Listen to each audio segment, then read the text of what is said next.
E aí, o porquê que todos os anos eu nunca me preocupei com campanha da fraternidade. Eu vi e estou vendo, como você também, toda essa discussão. Eu sou padre esse ano há 25 anos. Há 25 anos, como padre, eu faço parte da campanha da fraternidade. São os 3 exercícios da quaresma: oração, penitência e caridade. Caridade, aqui se encaixa, nesse terceiro tópico, um aspecto da caridade que a campanha da fraternidade propõe. Só que cada ano, se você lê, principalmente da década de 70 para cá, final da década de 70 para cá, quem escreve esses documentos da campanha da fraternidade, claramente são pessoas ligadas à teologia da libertação. E o que a teologia da libertação prega? Ou seja, não é a igreja, não é a teologia da igreja, é uma teologia, um tipo de teologia que prevaleceu no Brasil e que quis se impor como a única leitura espiritual, a única leitura bíblica, a única leitura possível teológica, e não é.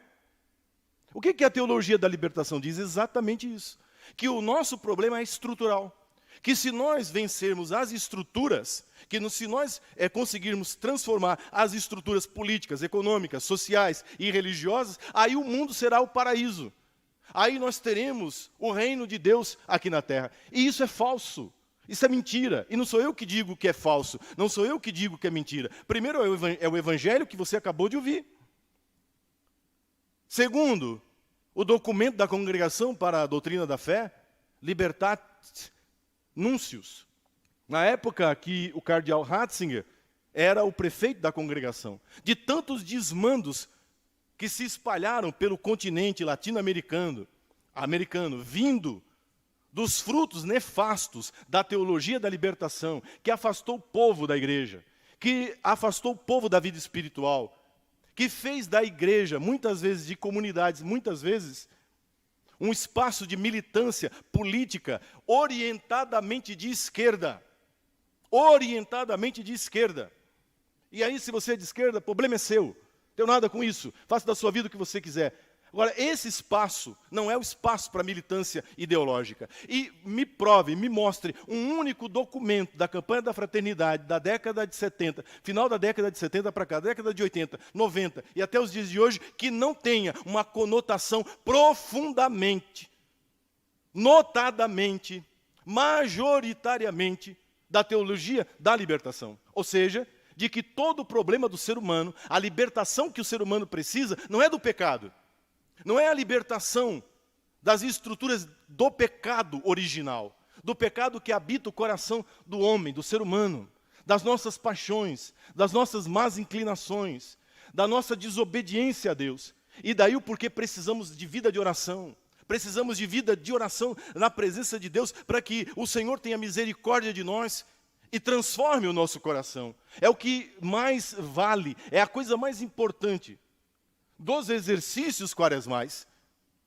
É o que Bernadette faz quando ela não entende o que está acontecendo. Ela reza, ela se põe em oração. Essa é a primeira atitude do cristão, diante de um mundo com estruturas que são contrárias à vontade de Deus. Como, claro que, por óbvio, que politicamente, economicamente, os pobres sofrem. Há discriminação racial no nosso país? Há. Com certeza. Há homofobia e que precisa ser combatida. Mas, meu irmão, você pode ler nos documentos que essa teologia produz e agora, escancaradamente, na campanha da fraternidade de 2021, está por escrito na cartilha da campanha desse ano. Que o que eles acham, o que eles pensam é assim: não quero que tenha homofobia, não quero que tenha mulher apanhando, e não queremos. Então o que a gente tem que fazer? A gente tem que atacar a estrutura patriarcal. Ou seja, traduzindo em miúdos, que o problema não está no coração do homofóbico. O problema não está no coração do homem mau caráter, machista. Que o problema não está no coração do racista, do xenófobo. Que o problema está na estrutura da família tradicional. É a família tradicional que é racista, que é xenófoba, que é homofóbica. Então, se eu desconstruo a família patriarcal, a família tradicional, aí então eu tenho a libertação. Acaba a homofobia, acaba o racismo, acaba as discriminações, e isso não é verdade. Isso é falso. Isso não é verdadeiro. Porque o problema não está na estrutura. A estrutura é reflexo do que está dentro do ser humano. É o nosso coração que está podre, é o nosso coração que não está sadio, é o nosso coração que está doente, porque não reza, porque não fazemos penitência, porque não nos arrependemos dos nossos pecados, porque não buscamos o Senhor, a sua palavra.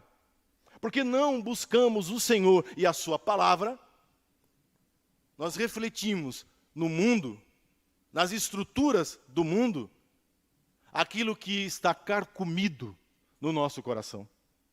É isso que Jesus disse. Vocês acham que o problema está fora? Olha, não pode comer isso, não pode comer aquilo. Olha, a sinagoga é isso. Olha, o problema do templo é aquilo. Aliás, é isso que eles dizem. Leia qualquer documento da teologia da libertação, qualquer livro dos autores, que eu não vou dizer o nome aqui. Eles dizem exatamente isso, que Jesus Cristo era um revolucionário.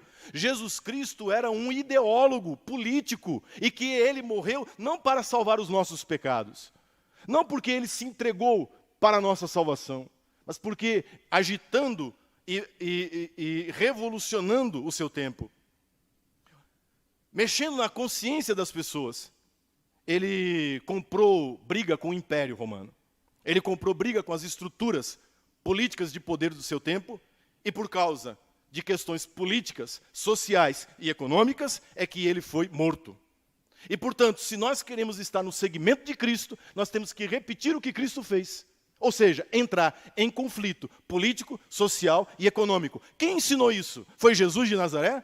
É na Bíblia que você encontra isso? Não, meu irmão. Você encontra isso no Capital de Karl Marx, você encontra isso na doutrina comunista, a luta de classes, você encontra isso em Adorno, em Horkheimer, na escola de Frankfurt, você encontra isso em autores, você encontra isso na cartilha de partidos de esquerda, mas no Evangelho não.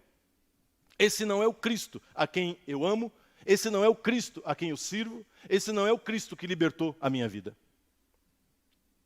Por causa de um Cristo agitador político, por causa de um Cristo revolucionário, sabe, do seu tempo, há 30 anos, pelo menos nesse país, sequestraram a Semana Santa em muitas paróquias. Não nas minhas, não na minha paróquia, nunca.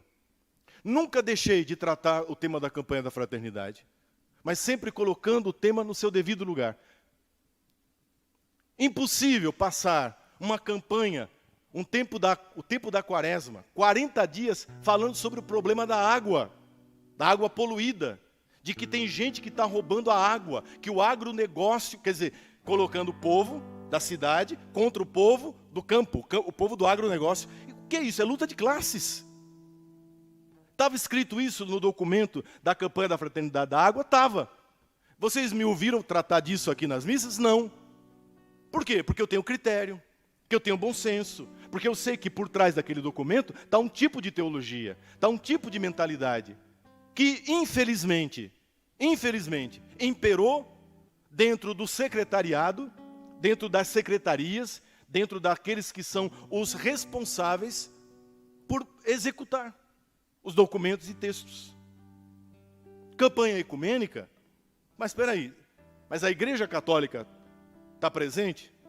Um padre, um teólogo, que não seja da teologia da libertação, fez parte da confecção? Não, não fez. Então não tem ecumenismo. Você juntou 4 pastores protestantes, um padre, ou não sei quem foi, um teólogo ortodoxo, e um padre católico da teologia da libertação, que a gente sabe o nome, endereço e telefone de quem foi. Eles creem nas mesmas coisas. Eles acreditam nas mesmas coisas. Sabe o que seria uma campanha ecumênica? Chama os batistas para conversar. Chama a Universal do Reino de Deus.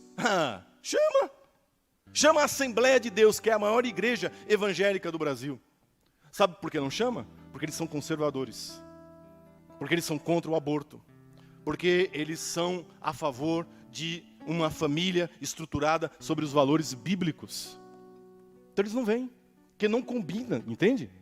A mentalidade desses evangélicos, que são 99%, em comparação a esses que fazem parte, que confeccionaram, que são 1% dos evangélicos do Brasil, que representam na própria igreja evangélica uma minoria. Não são as estruturas. Santa Bernadette é a prova disso. Essa menina tinha tudo para ir para a marginalidade, para se transformar numa prostituta, para vender o corpo dela num cabaré francês, como haviam tantos naquela região. Bernadette Sobiru era para ter se criado com ódio da família, com ódio do pai, com ódio da mãe, com ódio dos irmãos, talvez fazendo parte de um núcleo anarquista, um núcleo bolchevista, né? Um núcleo que havia naquela época, do Partido Comunista Francês. Não. Uma menina, uma moça que se abre para a graça de Deus e que compreende que o problema está no paraíso. Começou quando o ser humano fez a sua primeira opção e fez errada. E fez egoisticamente. Se a troca, a mudança de estrutura econômica, política, social, trouxesse o reino de Deus para essa terra, a Suíça seria o reino de Deus. Os países da Escandinávia seriam o reino de Deus. O Japão seria o reino de Deus aqui na terra. Porque política, econômica, socialmente, eles estão muito bem estruturados. A Finlândia tem o melhor IDH do mundo. Mas a Finlândia não é o reino de Deus na terra. Quando nós olhamos a aplicação, escute, a aplicação dessa cartilha marxista, da luta de classes, quando esta política, quando essa economia é aplicada, o que nós vemos é genocídio, o que nós vemos é morte, o que nós vemos são governos totalitários e criminosos, aqui pertinho de nós, fazendo fila para comer sobra do supermercado, aqui pertinho de nós. Entende? Como assim?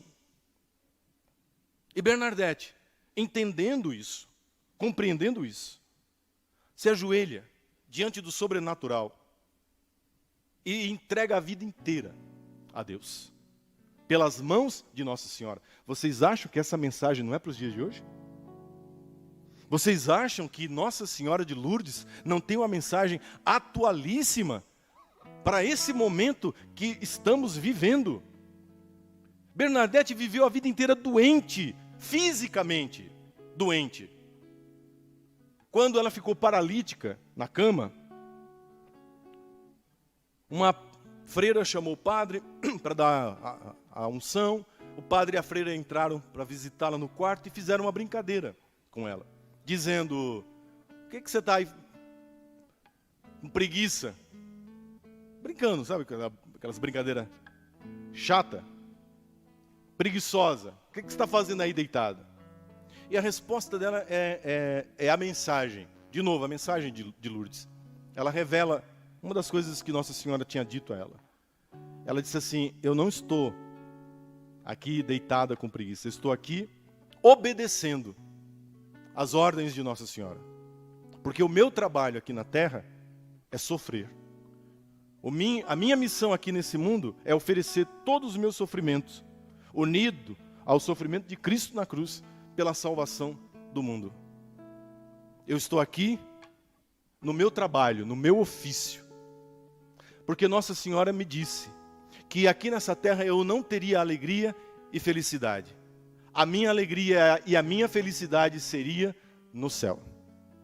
A minha alegria e a minha felicidade seriam no céu. Essa frase, se você disser essa frase para um teólogo da libertação, para um católico de esquerda, ele cospe na sua cara se brincar. Porque essa é a frase mais alienada que se possa imaginar.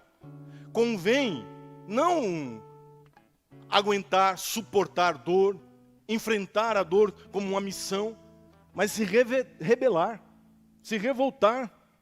Essa é a lição que nós mais ouvimos nos dias de hoje. Que a gente tem que lutar, que isso seria uma alienação. O céu, não. Aqui na terra, as coisas têm que acontecer aqui embaixo. Aqui é que tem que ser o paraíso. Aqui é que tem que acontecer as coisas. Que isso seria um tipo de religiosidade alienante. Que tira da igreja, que tira do cristão, o seu caráter de mudança, de profecia da sociedade. Lourdes é uma grande alienação para essas pessoas. O sofrimento de um doente é inútil. Um bebê no ventre da mãe não vale nada. É um empecilho que precisa e pode ser descartado. Entende?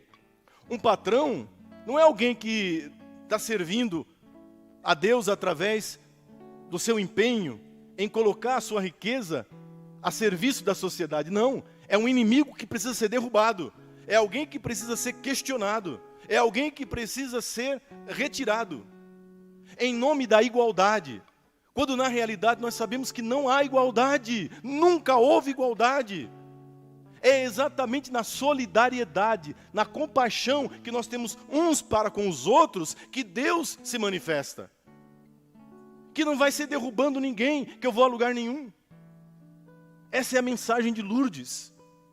O Papa Francisco repetiu isso agora na mensagem aos enfermos, porque amanhã é o Dia Mundial dos Enfermos, porque é dia de Nossa Senhora de Lourdes. Na mensagem do Papa, o Papa diz exatamente isso, que, veja, se tudo se resume à revolução, à transformação política, social, onde ficam os doentes? Esses que agora não podem fazer nada. Eles são inúteis, eles são descartáveis, porque nós estamos caminhando para isso. O ser humano está se tornando descartável. Se ele não é um agente de transformação, se ele não é um agente político, se ele não é um agente social, então não serve, não tem serventia, pode ser eliminado. Olhe, veja a que ponto nós chegamos. Veja para onde a humanidade está caminhando. De um lado, esse capitalismo selvagem, entende? Que só vê dinheiro, que só vê lucro, desalmado, sem coração. E do outro lado, o ódio, o ressentimento, a revolução. Nenhum dos dois querem o que Jesus trouxe. A transformação do coração. A transformação da vida. E é isso que nós queremos pedir nessa noite. Por intercessão de Santa Bernadette. Eu não vou falar mais desse assunto. Está gravado. Quem quiser, pegue de novo. Se alguém está achando que não vai ter campanha da fraternidade na paróquia, vai. Eu pessoalmente vou fazer, via Zoom, para todo mundo poder participar. Nós vamos ler o documento e vamos criticá-lo. É isso. É isso. Você está entendendo? Nós não temos que fugir de briga. Nós não temos que fugir do diálogo. Nós não temos que fugir com medo. Nós temos que encarar essa gente. Dar a eles a resposta que eles merecem ouvir. Se eles tiveram o atrevimento de colocarem uma pastora luterana, abortista, feminista, para escrever um documento que vai ser usado pelo povo católico, então eles também têm que engolir a resposta do povo católico. Eles têm que engolir. Eles têm que saber que dentro da Igreja Católica tem quem pense diferente. Tem quem pense diferente. Que dentro da Igreja Católica existem pessoas também que tem tarimba, que tem traquejo filosófico e teológico, para poder discutir a nível com eles, de igual para igual. Nós não temos que ter medo. Os tempos são muito estranhos, mas olhe o exemplo que nós temos. Essa moça é um exemplo. A coragem dela nos anima. A sinceridade de coração dessa moça, dessa freirinha, é um exemplo para nós. Quanto que ela sofreu, o quanto que ela foi humilhada. E a gente, para fazer média, sabe, com o seu fulano, o seu cicrano, não pode mexer nisso. Eu vi, eu não tenho, mas me mandaram, sempre mandam, né? Alguns dizendo, não, nós temos, Eu ouvi assim, quem não obedece, não é católico, está em apostasia. Pois então é isso, né? Agora sim. Veja, isso são os ecumênicos, viu? Esses são os da tolerância. Esses são os que dizem Jesus é amor. Esses são os que dizem, olha, não julgueis. São esses que chamam você de apóstata, que chamam você de anticatólico, estão dizendo que você nem católico é. Estão dizendo que você desobedece o bispo, desobedece o papa. São os da tolerância, são eles. Que nunca deram valor às estruturas da igreja. Que nunca deram valor à autoridade de bispo. Que nunca deram valor ao poder e autoridade petrina do Santo Padre o Papa. Eles vêm ditar. Para nós, católicos, o que é ser católico?